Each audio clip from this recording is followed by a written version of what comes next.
Good morning students. आज आपण exercise 2 पाहणार त्याच्यामधले काही प्रॉब्लेम्स. पहिला प्रॉब्लेम दिलेला आहे आपल्याला इथं the curves ax square plus by square equal to 1 and a dash x square plus b dash y square equal to 1 intersects orthogonally. Then prove that 1 by a minus 1 by b equal to 1 by a dash minus 1 by b dash.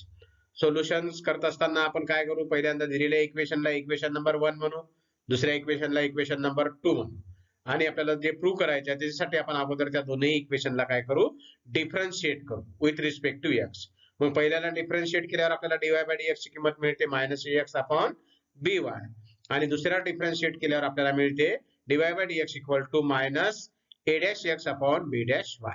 परंतु दिलेली conditions आहे तुम्हाला, they are orthogonally.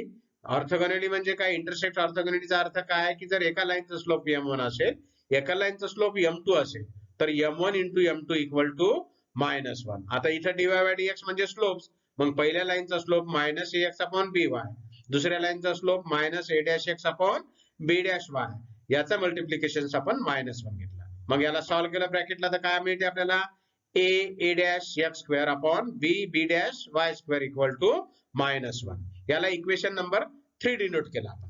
आता आपल्याला पहिल्यांदा दिलेलं equations आहे a dash x square equal to, आपण इक्वेशन 3 ला डिनॉमिनेटर आणि न्यूमरेटर आहे, न्यूमरेटरच्या डिनॉमिनेटरची जी टर्म आहे -1 ने मल्टिप्लाय केलं जर आपण, म्हणजे उजव्या बाजूला टर्म आणली तर काय होईल, -b into b dash y square. मग डाव्या बाजूची परत उजव्या बाजूला आणली तर मायनसची प्लस होईल, म्हणजे आपल्याला इक्वेशन काय मिळालं, a dash x square plus b dash y square equal to 0. आता इक्वेशन 1 मायनस इक्वेशन 2 दोघांचं सबट्रॅक्शन केलं तर काय मिळते आपल्याला, ax square minus a dash x square plus by square minus b dash y square equal to 1 - 1 0. मग त्याच्यामधून पहिल्या टर्म मधून x स्क्वेअर कॉमन काढला, दुसऱ्या याच्यामधून y स्क्वेअर कॉमन काढला तर आपल्याला काय मिळते, in bracket a minus a dash x square plus b minus b dash y square equal to 0. याच्यावरून आपण x square by y square ची किंमत काढू. आपल्याला x square by y square ची किंमत मिळते minus in bracket b dash minus b upon a minus a dash. मग आपण ही 4 नंबरची जी आलेली किंमत कोणाची, x square upon y square, ही आपण इक्वेशन 3 मध्ये पुट करू, कारण इक्वेशन 3 मध्ये x square upon y square चं इक्वेशन आहे. मग त्याच्या ठिकाणी आपण ती व्हॅल्यू सबस्टिट्यूट केल्यावर आपल्याला काय मिळते, a dash into b dash minus b dash into a minus a dash equal to -1. -1 का घेतला आपण, कारण दे आर इंटरसेक्ट्स ऑर्थोगोनली. मग पुन्हा क्रॉस मल्टिप्लिकेशन घेतलं, ज्याला तिरपा गुणाकार म्हटलं, आपल्याला काय मिळते, a into a dash b dash minus b equal to b into b dash in bracket a dash minus a. ब्रॅकेटला पुन्हा मल्टिप्लाय करून घ्या टर्म, मग काय मिळेल आपल्याला equations, a dash b dash minus a dash b equal to b dash a dash minus a into b dash. आता पूर्ण इक्वेशनला या आपण डिवाइड करू, a डॅश b डॅश. मग आपल्याला काय मिळते, we get a dash upon b dash into b dash upon a dash ab into b dash minus a dash b upon a into a dash into b dash equal to b into a dash into b dash upon a dash a into b dash minus ab b dash upon a into a dash b into b dash. Solve केल्यावर आपल्याला मिळते 1 by b minus 1 by b dash equal to 1 by a minus 1 by a dash. म्हणजे आपण काय केलं, numerator आणि denominator मधल्या common term cancel केल्या. आपल्याला माहित आहे 100 बाय 100 किती येते, 1, म्हणजे सरळ सरळ त्या टर्म कॅन्सल होते, म्हणजे डिव्हिजन 1 येते. आता आपल्याला जे पाहिजे त्या याच्यानुसार लिहिलं आपण तर काय मिळेल, 1 by a minus 1 by b equal to 1 by a dash minus 1 by b dash, आणि हेच आपल्याला प्रूव्ह करायचं होतं. अशा प्रकारे आपण पहिल्या प्रॉब्लेम मध्ये तुम्हाला जर कर्वचे इक्वेशन दिले आणि कंडिशन दिली तर आपण 1 by a minus 1 by b equal to 1 by a dash minus 1 by b dash prove केलेला आहे. Next problem, find the equation of the tangent and normal drawn to the curve y raised to power 4 minus 4x raised to power 4 minus 6xy equal to 0 at the point m1, 2. आता आपण अशा प्रकारचे बरेचसे problem exercise मध्ये solve केलेले आहे. मग दिलेल्या इक्वेशनला आपण इक्वेशन नंबर 1 म्हणतो, त्याला डिफरन्शिएट करतो विथ रिस्पेक्ट टू x. काय मिळते डिफरन्शिएट केल्यावर आपल्याला dy बाय dx ची किंमत, किंवा डिफरन्शिएट केल्यानंतर आपल्याला मिळते 4y cube into dy by dx minus 16 x cube minus 6 into x into d y by d x plus y, कारण इथं 6x y म्हणजे दोन टर्म आहे म्हणून आपण इथं प्रोडक्ट रूल अप्लाय केला. मग सॉल्व्ह केला आपण. सॉल्व्ह केल्यानंतर म्हणजे मल्टिप्लाय केलं डीवाय बाय डीएक्स ना आणि 6 ना, मग आपल्याला जी टर्म मिळाली त्या टर्म सिम्प्लिफाय केल्यावर आपल्याला काय मिळाली, आपण डीवाय बाय डीएक्स च्या टर्म एकत्र लिहिल्यानंतर मिळालं आपल्याला in bracket 4y cube minus 6x bracket close into d y by d x minus 16x cube minus 6y equal to 0. आपल्याला ऍक्च्युअल काढायची आहे डीवाय बाय डीएक्स ची किंमत. मग आपण d y by d x equal to काय मिळेल आपल्याला 16x cube plus 6y upon 4y cube minus 6x. आता आपल्याला हे डीवाय बाय डीएक्स म्हणजे स्लोप आहे, ज्याला आपण स्लोप ऑफ द टँजेंट म्हणत असतो, लक्षात घ्या. मग आता इथं आपल्याला याची किंमत काढण्यासाठी आपण काय करू, d y by d x we have to find d y by d x at xy equal to 1,2. म्हणजे जिथे x असेल तिथं 1 ठेवा, y असेल तिथं 2 सबस्टिट्यूट करा. आपल्याला काय मिळते, d y by d x equal to 16 into 1 cube plus 6 into 2 upon 4 into 2 cube minus 6 into 2. 1 चा घन 1, 1 चा घन 1 म्हणजे 16 जशाल तसे राहिले, 16 अधिक 12 अपॉन 2 चा घन 8, 8 गुणिला 4 म्हणजे 32 मायनस 6 म्हणजेच आपल्याला मिळाला 28 बाय 26. संक्षिप्त रूप दिलं तर 2 न भाग केला तर किती मिळाला, 14 डिवायडेड बाय 13. म्हणजे हा झाला स्लोप ऑफ द टँजेंट. आता आपल्याला माहित आहे equation of the line having slope and passing through the point m 1,2 is given by y minus y1 equal to slope times x minus x1. मग आपण याच फॉर्म्युलाचा वापर करून इक्वेशन ऑफ टँजेंट लिहिलेला आहे y minus 2 equal to 14 by 13 into x minus 1.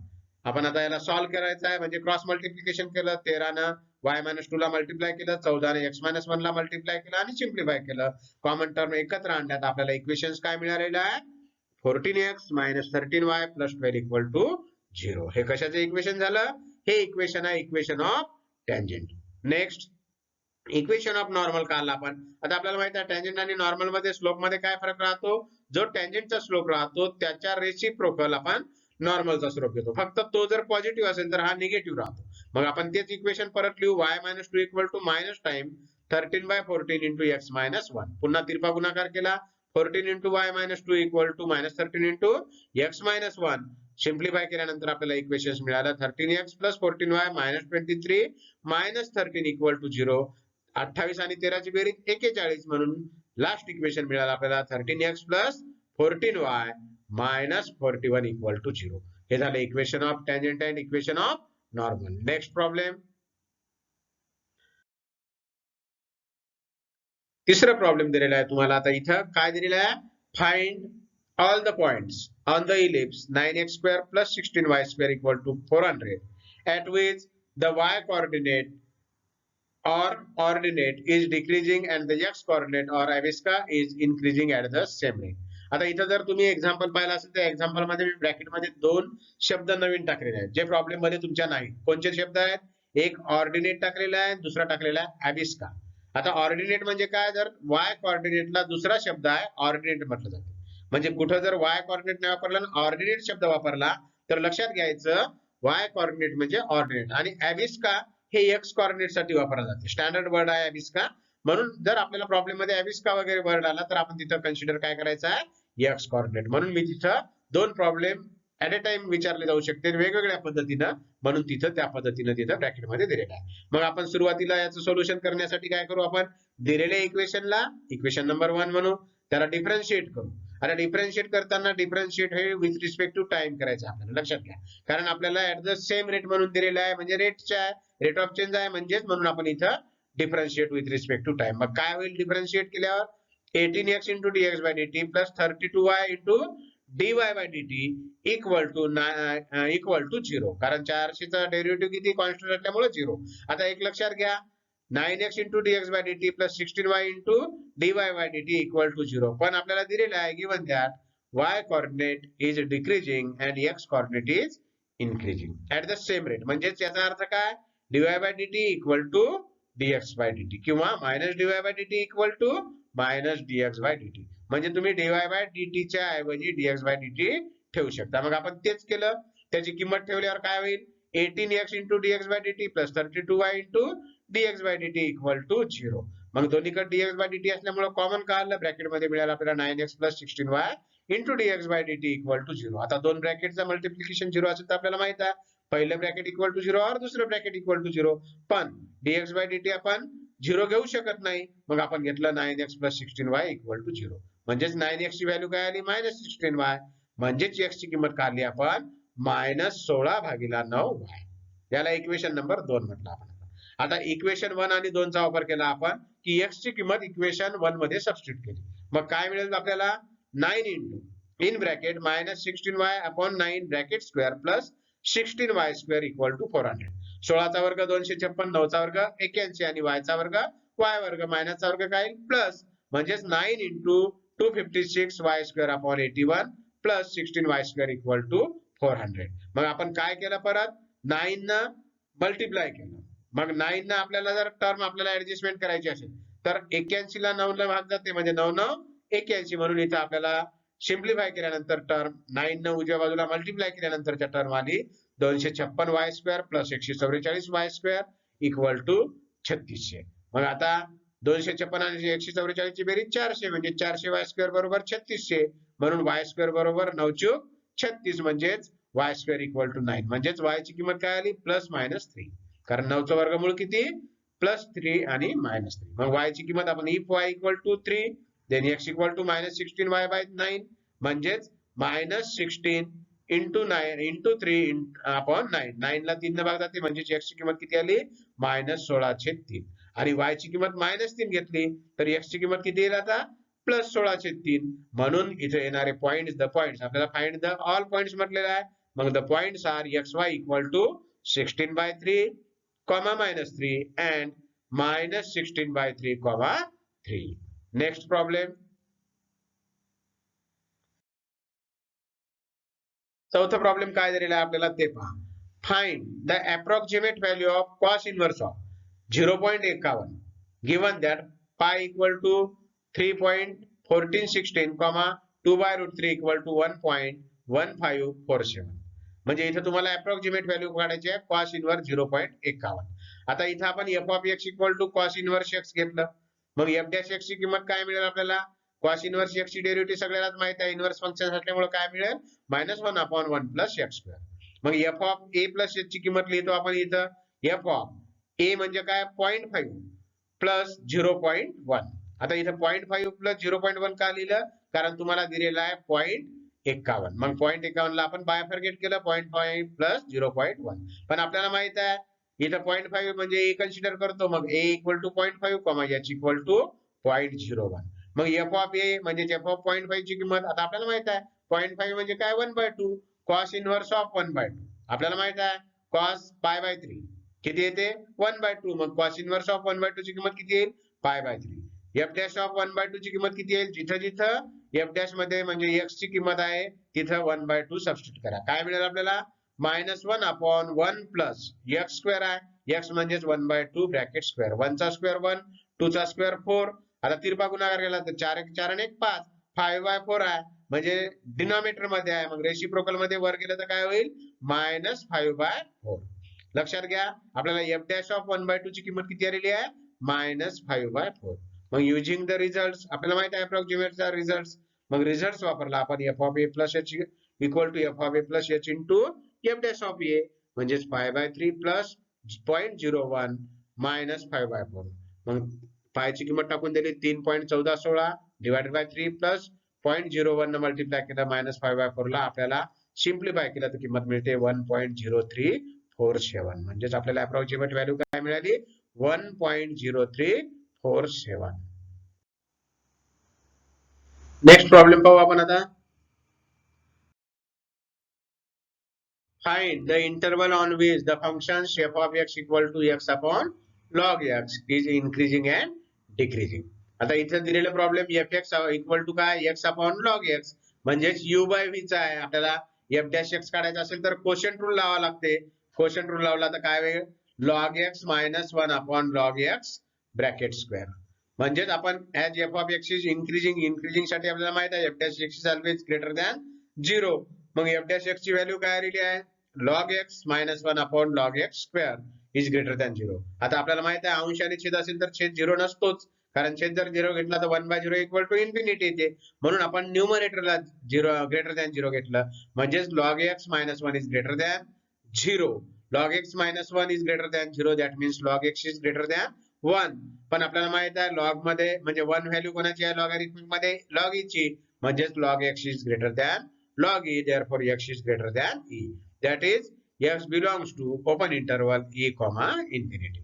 Second घेतलं b केस आपण f of x is decreasing as it is a decreasing function then f dash is less than 0 म्हणजेच log x minus 1 upon log x square is less than 0 म्हणजेच आपल्याला काय मिळालं log x minus 1 is less than 0 म्हणजेच log x is less than 1 1 म्हणजेच log e log x is less than log e therefore x is less than e therefore x belongs to 0 comma e as log 1 equal to 0 but log 1 is not equal to 0 it is a increasing and decreasing functions. Next problem. सहावा problem काय दिलेला आहे तुम्हाला ते पहा. Show that all of the rectangles inscribed in a given circle the square has the maximum area. आता इथं काय दिलेलं आहे आपल्याला we have to show that all the rectangles inscribed in a given circle म्हणजे एखाद्या वर्तुळामध्ये एखादा आयत जर इन्स्क्राइब होत असेल आणि तो जर स्क्वेअर असेल ज्याला आपण चौरस असेल तर त्याचा एरिया नेहमी काय राहतो मॅक्झिमम राहतो. आता इथे आपल्याला हे प्रूव्ह करण्यासाठी आपण डायग्राम काढलेली आहे डायग्राम तुम्हाला नेक्स्ट पेज वर पाहायला मिळेल त्यासाठी आपण काय काय घेतलेलं आहे कन्सिडरेशन अजम्पशन्स काय म्हटलेलं आहे ते पाहू. Let 2x and 2y be the length and breadth of the rectangle and O be the center of the circle. Triangle OAB length OA equal to y length AB equal to x then OA is perpendicular to segment DB. माहित आहे आपल्याला वर्तुळाच्या केंद्रातून जीवेवर टाकलेल्या लंबाने ती जीवा दुभागते. इट बायसेक्ट्स द chord या थेरम नुसार दहावीच्या आपण ते बायसेक्ट्स केलेला आहे. Let A B the radius of circle in triangle OAB by Pythagoras theorem a square equal to x square plus y square. मग याच्यावरून y square ची किंमत काढली आपण y square equal टू काय मिळेल a square minus x square. मग y ची काय मिळेल under root of a square minus x square. याला इक्वेशन 1 म्हटलं आपण. आता एरिया ऑफ द रेक्टँगल आपल्याला माहित आहे आयताचे क्षेत्रफळ काय लांबी गुणिले रुंदी पण लांबी 2x आहे रुंदी 2y आहे म्हणजेच किती आली 4xy 4x आणि y ची किंमत आपण वरच काढलेली आहे under root a square minus x square म्हणजेच आपल्याला area of the rectangle a equal to 4x under root a square minus x square मिळाला. आपण आता याला डिफरन्शिएट केलं विथ रिस्पेक्ट टू x म्हणजे dA by dx काय मिळेल आपल्याला 4x into ddx of a square minus x square plus a square minus x square into ddx of x. इथं आपण सुद्धा प्रोडक्ट रूल लावलेला आहे. मग आपल्याला माहित आहे वर्गमूळाचा म्हणजे डेरिव्हेटिव्ह काय मिळते 1 upon 2 root a square minus x square into ddx of functions a square minus x square चा डेरिव्हेटिव्ह काय minus 2x आणि into जो कॉन्स्टंट 4x आहे तशाला तसा plus 4 into under root of a square minus x square कारण 4x आहे x चा डेरिव्हेटिव्ह 1 आहे म्हणून आपल्याला इथं 4 आलेला आहे. मग सिम्प्लिफाय केल्यावर आपल्याला टर्म काय मिळाली minus 4x square upon under root a square minus x square plus 4 into under root a square minus x square.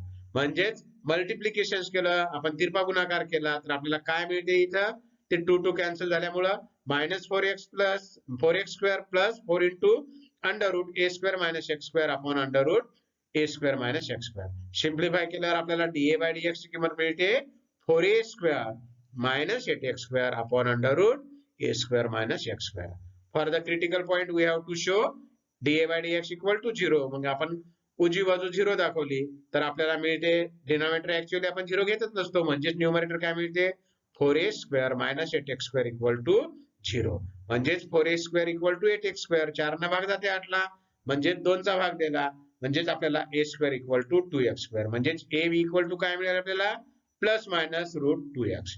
मग याच्यावरून आपण x ची किंमत काढली x इक्वल टू काय होईल रूट 2 जर उजव्या बाजूला गेला तर 1 बाय रूट 2 होईल म्हणजेच प्लस मायनस 1 बाय रूट 2 आणि x equal to minus 1 by root 2 म्हणजे x च्या दोन व्हॅल्यू मिळाल्या x equal to plus 1 by root 2 आणि x equal to minus 1 by root 2. आता आपल्याला d2a by dx स्क्वेअर काढावं लागेल परंतु आपल्याला काही आवश्यकता नाही आपल्याला जर ती गोष्ट पॉझिटिव्ह आहे लक्षात येत असेल त्याचे सबस्टिट्यूशन करून आणि अगोदरच्या प्रॉब्लेमच्या अनुभवावरून तर आपण डायरेक्ट सेंटेन्स लिहिलं तरी चालते आपण तेच केलेलं आहे इथं for x equal to 1 by root 2 we get maxima. आता डायग्राम पहा इथं डायग्राम काढलेली आहे या डायग्राम मध्ये 2x हे लांब्या दिलेल्या आहे आणि 2y हे रुंदी दिलेली म्हणजे स्क्वेअर घेतलेला आहे आपण या त्रिकोणामध्ये ओ ए याची किंमत y, याची a आणि ए बी याची किंमत आपण x घेतली होती आणि इथं हा राईट अँगल आहे म्हणजे पायथागोरसचा इथं प्रमेय लागतो. मग y equal to under root a square minus x square, y ची किंमत under root a square minus x ची किंमत आपण काय घेतली 1/√2, मग 1/√2 चा स्क्वेअर काय येईल 1/√2 चा स्क्वेअर 1/2, मग 1/2 न मल्टिप्लाय केलं तर काय मिळेल 2a स्क्वेअर मायनस ए स्क्वेअर अपॉन √2. कारण हे पहिल्या ब्रॅकेटचा रूट आपला कॅन्सल झाला तरी जो मेन ब्रॅकेट आहे त्याचा रूट जशाला तसाच राहील. मग 2a स्क्वेअर मायनस ए स्क्वेअर म्हणजेच काय ए स्क्वेअर आला, ए स्क्वेअरचा वर्गमूळ किती a म्हणजेच a/√2 आली, म्हणजेच x equal to y equal to किंमत काय आली आपल्याला a/√2. दोन्ही बाजूचा वर्ग केला तर x square equal to y square equal to काय होईल a स्क्वेअर/2. पण x आणि y आपण साइड्स घेतल्या होत्या म्हणजेच x square equal to y square equal to a स्क्वेअर/2 मिळाला आपल्याला म्हणजेच एरिया ऑफ स्क्वेअर आणि हेच the area of square, the square has the maximum area आणि हेच आपल्याला प्रूव्ह करायचं होतं. नेक्स्ट 7वा प्रॉब्लेम दिलेला आहे आपल्याला.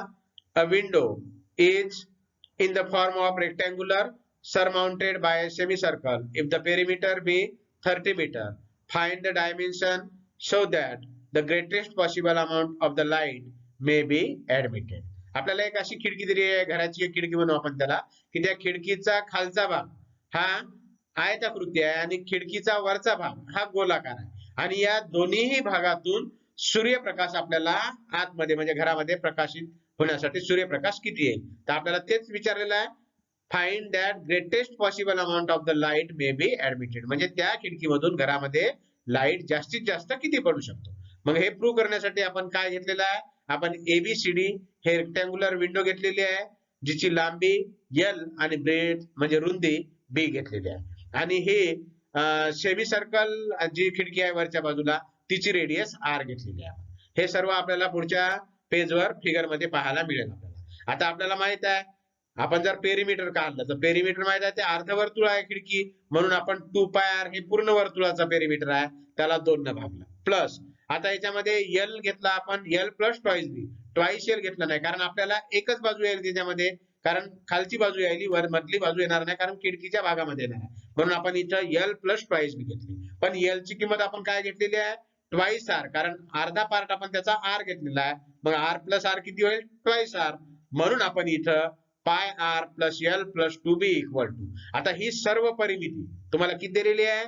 Window is in the form of rectangular surmounted by semi circle if the perimeter is 30 metre, म्हणजे आपल्याला या सर्व लांबी किती दिली 30 दिली म्हणून आपण ही किंमत किती घेतली पी ची 30 घेतली. मग आता 2 न जर मल्टिप्लाय केलं तर आपल्याला ट्वाइस बी इक्वल टू काय मिळेल आपल्याला, आपण उजव्या बाजूला टर्म दिल्या 30 minus pi r minus 2r, याच्यावरून बी ची किंमत काढली 30 minus pi r minus 2r divided by 2, याला इक्वेशन 1 म्हटलं. बी म्हणजे काय bread. Now we have to find the dimension so that the maximum light may be admitted, म्हणजेच area of the window is. आता आपण एरिया काढायलो.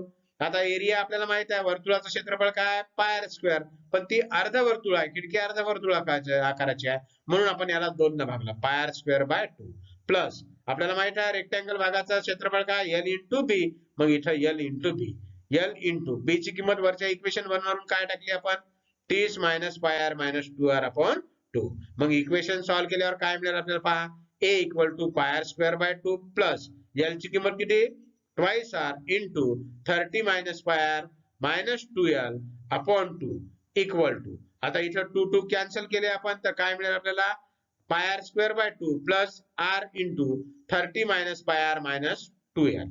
मग आता area of the window is given by pi r square plus R into 30 minus pi r minus 2r. Therefore आता आपण काय घेतलेलं आहे इथं पहिली बाजू पहा एरिया ऑफ द विंडो मध्ये pi r square by 2 plus 30 r minus pi r square minus 2r square, कारण आपण 2 न इथं काय केलं म्हणजे आर न इथं ब्रॅकेटला आपण मल्टिप्लाय केलं म्हणजे काय आलं 30r minus pi r square minus 2r square. आता आपण जर पाहिलं तर इथं हाफ पाय आर स्क्वेअर आहे आणि मायनस पाय आर स्क्वेअर आहे, मग याला दोघाला एकत्र लिहिलं म्हणजेच एक -1 आहे आणि एक अर्धा आहे मग आपण अर्धा -1 म्हणजे -हाफ होईल, म्हणून आपल्याला किंमत मिळाली सिम्प्लिफाय केल्यावर -πr² 2 प्लस 30r -2r. आता आपण डायग्राम पाहू याची. डायग्राम दिलेली आहे तुम्हाला. इथं सेंटर मध्ये आपण उजव्या बाजूला r, डाव्या बाजूला r आणि त्या सेमी सर्कलची रेडियस सुद्धा r घेतली. ABCD हा रेक्टँगल घेतला, याच्या बाजू घेतल्या म्हणजे रुंदी b घेतली आणि लांबी l. l म्हणजेच काय, r प्लस r किती 2r. ही डायग्राम तुम्ही पाहून घ्या आणि समजून घ्या. मग याला सिम्प्लिफाय करण्यासाठी आपण काय केलं, to maximize the area we have to differentiate with respect to x. We get dA by dr equal to 0. आपण त्याचे डेरिव्हेटिव्ह घेतला आणि तो डेरिव्हेटिव्ह किती दाखवला 0. मग पाय r स्क्वेअर आहे बाय 2, तर r स्क्वेअर चा डेरिव्हेटिव्ह किती येईल ट्वाइस r आणि 30r, r चा डेरिव्हेटिव्ह किती 1 म्हणून 30 आणि 4r म्हणजे 4r आपण जशाला तसं लिहिलं तर काय मिळते आपल्याला -π/2 into 2r plus 30 into 1 -4 into r म्हणजे 2r स्क्वेअर होतं, तर 2 into 2 किती झाला 4 into r.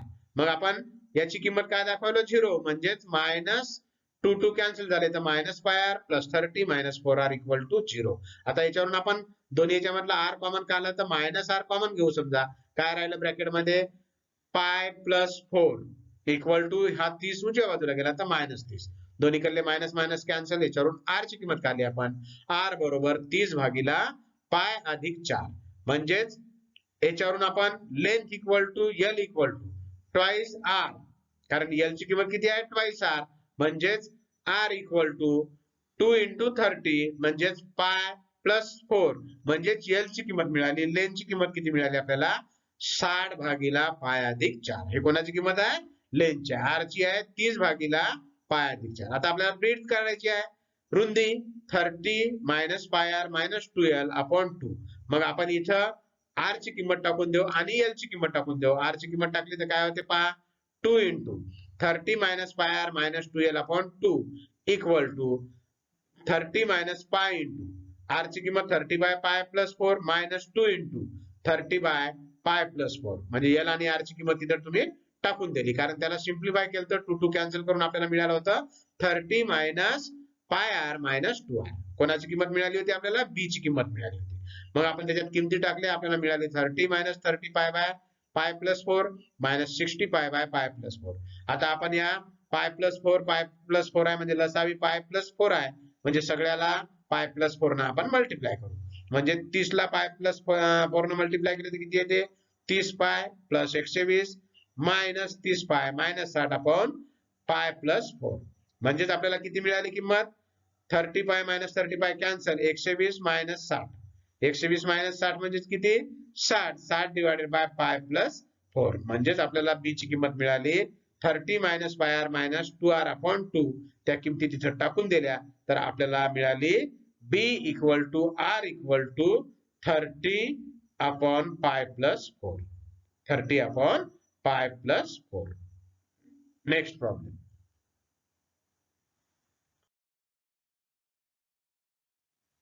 A wire of length L is cut into two parts. One part is bent into circle and other part into a square. Show that sum of areas of the circle and the square is least if the radius of the circle is half of the side of the square. आपल्याला काय घेतलेला आहे एक L लांबीचा wire दिलेला आहे आणि तो दोन पार्ट मध्ये कट केलेला आहे. म्हणजे किती पार्ट होईल दोन म्हणल्यावर L/2 L/2. एक पार्ट आपण काय केला त्याचं सर्कल तयार केलं आणि दुसऱ्या पार्टचं आपण काय तयार केलं ज्याला आपण स्क्वेअर म्हणू, ज्याला चौरस म्हणू, ते चौरस तयार केला. मग आपल्याला काय विचारलं show that the sum of areas of circle and the square is least if the radius of the circle is half of the side of the square. म्हणजे आपल्याला काय विचारलेलं आहे areas of the circle and square is least म्हणजे कमीत कमी राहील केव्हा if the radius of the circle is half of the side of the square. मग दिलेल्या याच्यानुसार कंडिशन नुसार आपण पहिल्यांदा L/2 मध्ये कन्वर्ट केलं. आता C इक्वल टू माहिती आहे आपल्याला 2πr. 2πr म्हणजे सर्कम्फरन्स आहे. किती दिला तुम्हाला L/2 म्हणजेच r ची किंमत काय मिळेल तुम्हाला L/4π. Perimeter of square 4a. 4a equal to काय दिली L/2.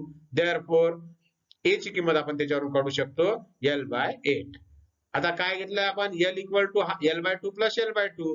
L/2 म्हणजेच 2πr plus 4a equal to 4a equal to काय येईल 1 मायनस L मायनस 2πr म्हणजेच a equal to L minus 2πr upon 4. Total area A equal to area of circle plus area of square म्हणजे area of circle काय घेतला आपण pi r square plus area of square काय side square म्हणजे a square म्हणजेच पायर square plus ए ची किंमत आपण वरच काढलेली आहे किती मिळते आपल्याला 1 minus 2πr upon 4 bracket square. मग त्याचा स्क्वेअर केला आपण सिम्प्लिफाय केलं आपल्याला इथं dA/dr ची किंमत काढायची आहे म्हणजेच ddr of pi r square plus ddr of 1 minus 2πr by 4 bracket square equal to आता हा 2 समोर जाईल म्हणजेच 2πr येईल प्लस हा 2 समोर येईल पुन्हा 2 into 1 minus 2πr upon 4 into 1 चा L चा डेरिव्हेटिव्ह 0 मायनस 2π अपॉन 4. मग सिम्प्लिफाय केलं तर 2πr plus minus pi into 1 minus 2πr upon 4 equal to 2r minus L minus 2πr upon 4 equal to 0. 2r equal to L minus 2πr upon 4. 8r equal to cross multiplication घेतल्यावर आपल्याला काय मिळालं 8r equal to L minus 2πr. त्याला simplify केलं पुढे 8r plus 2πr equal to L म्हणजेच 8 plus 2π into r equal to L therefore r equal to L upon 8 plus 2π from 1 आपल्याला a ची किंमत मिळते 1 upon 2πr upon 4 a equal to L minus 2π into r ची किंमत पहिल्या equation number 2 वरून टाकली आपण 1 अपॉन 2 8 प्लस 2π. मग दोन कॉमन काढून कॅन्सल केले तर आपल्याला मिळते पाय इंटू 1 L अपॉन 4 प्लस पाय. मग तिरपा गुणाकार केला तर L into 4 plus pi minus L pi upon 4 into 4 plus पाय. मग L न मल्टिप्लाय केलं तर 4L plus L pi minus L pi upon 4 into 4 plus pi म्हणजेच आपल्याला मिळाली 4L upon 4 into 4 plus pi म्हणजेच L upon 4 plus pi. Now side of the square is a equal to L upon 4 plus pi. दोन न multiply केलं numerator आणि डिनॉमिनेटरला तर काय मिळाल 2L अपॉन 4 दुनी 8 प्लस 2 पाय म्हणजे 8 प्लस 2 पाय. मग 2 कॉमन घेतला तर L अपॉन 8 प्लस 2 पाय ही किंमत कोणाची आहे ही किंमत आहे आपल्याला r ची. मग 2 into r therefore a equal to 2r म्हणजेच r इक्वल टू a/2 म्हणजेच radius of circle is equal to half of the side of the square आणि आपल्याला हेच प्रूव्ह करायचं होतं. Hence prove. Next problem show that the altitude of the right circular cone of maximum value maximum value that can be inscribed in a sphere of radius r is 4r/3. आता आपल्याला इथं altitude म्हणजे काय म्हणता येईल त्याला आपण लंब उंची म्हणतो आपल्याला आलं लक्षात. तर show that the altitude of right circular cone म्हणजे राईट सर्क्युलर कोन म्हणजे काय शंकू आलं लक्षात. द अल्टिट्यूड ऑफ म्हणजे शंकूची लंब उंची is maximum circular cone of a maximum value that can be inscribed in a sphere.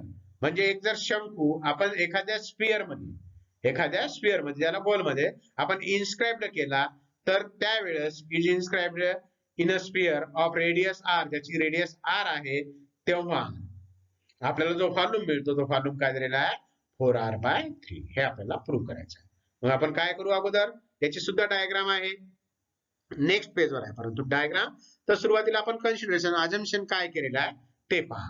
आपण इथं काय घेतलेलं आहे आणि काय करतो. Let O be the center of the sphere having radius capital R and small r be the radius of the base of the cone. H be the height of the cone and volume of cone is V equal to 1/3 pi r square h. इथं capital H नाही तर आपण height साठी small h घेतलेला आहे लक्षात घ्या. H equal to in bracket r plus √r square minus small r square. आता हे कसं आला तर हे डायग्राम वरून तुमच्या लक्षात येईल. डायग्राम मध्ये आपण त्याचं एक्सप्लेनेशन दिलेलं आहे की पायथागोरसचा प्रमेय वापरून आपण तिथे त्याची किंमत काढली आहे. In figure length OA equal to r square minus r square into r plus √r square minus r square. Volume of cone आपल्याला माहित आहे व्हॉल्यूम ऑफ कोनचा फॉर्म्युला काय 1/3 पाय r square h. therefore 1/3 pi r square h. Volume of the cone आपण घेतलेला आहे 1/3 pi r square H, म्हणजेच 1/3 pi r square into h ची व्हॅल्यू काय r into under root of R square minus R square. आपण differentiate केलं याला with respect to r. D v by d r equal to काय येईल आपल्याला पाय/3 कॉन्स्टंट असल्यामुळं आणि ddr of R square into r plus under root R square minus R square. आता इथं सुद्धा आपण प्रोडक्ट रूल लावला. First function into derivative of second plus second function into derivative of first, म्हणजेच आपण r square into ddr of r plus under root R square minus R square plus r plus under root R square minus R square into ddr of R square, म्हणजेच आपण पाय/3 into R square into आता r हा capital r साठी आपण derivative घेत नाही, constant consider केलं म्हणून इथे आपल्याला 0 प्लस आता under root of R square minus R square चा डेरिव्हेटिव्ह काय येईल 1/2 root R square minus R square into R square minus R square, म्हणजे capital R square minus R square चा डेरिव्हेटिव्ह काय येईल कॅपिटल आर चा 0 आणि मायनस आर स्क्वेअर चा -2r plus R into under root R square minus small r square into twice R. मग simplify केल्यावर आपल्याला काय मिळते पाय/3 in bracket minus small r cube upon under root capital R square minus R square plus twice small r into capital R plus under root R square minus R square. For maximum value we have to show dv by dr equal to 0. आपण उजवी बाजू 0 दाखवली. मग याला simplify केलं, denominator cross multiplication घेतलं, आपल्याला simplify केल्यावर इक्वेशन्स मिळते minus r cube plus twice r into r under root R square minus R square plus r square minus R square equal to 0 minus r cube plus twice r into आता ब्रॅकेटला twice r न multiply केलं twice r into capital R into under root R square minus R square plus twice r into capital R square minus R square ला small 2r न multiply केलं तर -2r cube equal to 0. याला simplify केलं आपण तर काय मिळते सिम्प्लिफाय केल्यावर twice r into r into under root R square minus R square plus twice r into R square minus 3r cube equal to 0. आता या टोटल टर्म मधून आपण आर स्मॉल कॉमन काढला तर आपल्याला ब्रॅकेट मध्ये मिळते 2 into capital R under root R square minus R square plus 2r square minus 3r square equal to 0. मग आपण ब्रॅकेट इक्वल टू 0 कारण स्मॉल आर तर 0 राहणार नाही. मग आपल्याला व्हॅल्यू मिळाली twice r under root R square minus R square equal to 3r square minus 2r square. मग आपण दोन्ही बाजूचा स्क्वेअर केला तर काय होईल 4r स्क्वेअर इंटू स्क्वेअर आणि स्क्वेअर रूट निघून जाईल R square minus R square equal to उजव्या बाजूला आपण a मायनस b ब्रॅकेटचा स्क्वेअर फॉर्म्युला लावला 10b चा काय expansion a square minus twice ab plus b square. मग इथं काय येईल 3r स्क्वेअर म्हणजे 9r raise to power 4 minus दोघाचा गुणाकार 3 दोन्ही 6 त्याची दुप्पट म्हणजे 12 12r square into R square plus 2 चा स्क्वेअर 4 आणि आर स्क्वेअर चा square r raise to power 4. आता दोन्ही बाजूला जर आपण मल्टिप्लाय केलं या 4r स्क्वेअर न जर सिम्प्लिफाय केलं तर काय मिळेल 4r raise to power 4 minus 4r square capital R square into small r square equal to 9r raise to power 4 minus 12r square r square plus 4r raise to power 4. आता दोन्ही बाजूला 4r raise to power 4 हे capital असल्यामुळं दोन्ही बाजूचे cancel होतील. आपल्याला काय मिळेल equation minus 4r square into R square equal to 9r raise to power 4 minus 12r square r square. आता आपण काय करू स्मॉल आर असणारे टर्म एका बाजूला आणू म्हणजे डाव्या बाजूला आणू. मग आपण काय होईल इक्वेशन 9 स्मॉल आर चा घात 4 minus 12 small r raise square into R square implies minus 4r square plus 12r square equal to 9r raised to power 4. आता सगळ्याला आपण स्मॉल r स्क्वेअर ने डिवाइड करू म्हणजे आपल्याला इक्वेशन्स काय मिळते 8r square equal to 9r raised to स्मॉल r raised to power 2 कारण सगळीकडले स्मॉल r raised to power 2 cancel होतील. मग आपण याच्यावरून r square by r square म्हणजे capital R square by small r square या गुणोत्तराची किंमत काढू आपल्याला मिळते 9/8. मग आपल्याला हाईट माहित आहे हाईटचा फॉर्म्युला काय r plus under root R square minus R square. मग याच्यामधला आर स्क्वेअर जर कॉमन काढला आणि स्क्वेअर रूटच्या बाहेर घेतला तर आर स्क्वेअरचा स्क्वेअर रूट किती r म्हणजे r plus r under root 1 minus R square by r square आणि याची किंमत किती आली आपण वर घेतलेली आहे किती आहे 9/8 capital R by small r ची आहे. आता इथं small r by capital R आहे म्हणजेच काय 8/9 म्हणजेच 1 मायनस 8/9. तिरपा गुणाकार केला तर 9 1 9 मायनस 8 म्हणजे 1/9. 1/9 चा वर्गमूळ किती 1/3. 1/3 मल्टिप्लाय बाय आर म्हणजेच r/3. म्हणून आपल्याला इक्वेशन हाईटची याची किंमत काय मिळाली r plus r/3. r plus r/3 ला तिरपा गुणाकार केला तर 3r अधिक r 3 क 3 1 4 म्हणजेच 4r/3. Hence the altitude of right circular cone of maximum volume is 4r/3 where r is a radius of a sphere. R is a radius of a sphere. Next last problem exercise मधला problem sheet मधला पहा. Find maximum value of a function f of x equal to cos square x plus sin x. आता इथे आपल्याला f of x ची value काय दिलेली आहे cos square x plus sin x. आपण डिफरन्शिएट केलं f dash x ची किंमत काय मिळेल आपल्याला 2 into cos x into cos x चा derivative minus sin x plus cos x. म्हणजे f dash x ची किंमत मिळाली आपल्याला -2 cos x into sin x plus cos x. For stationary point f dash x equal to 0 म्हणजेच 2 cos x into sin x plus cos x equal to 0. Cos x into -2 into sin x plus 1 equal to 0. Cos x equal to 0 किंवा -2 sin x plus 1 equal to 0 म्हणजेच sin x equal to काय मिळालं आपल्याला 1/2. म्हणजे cos x equal to 0 एक किंमत आहे, दुसरी किंमत मिळाली sin x equal to 1/2. आता आपल्याला माहित आहे cos 90 ची व्हॅल्यू 0 आहे म्हणजे x ची किंमत किती π/2.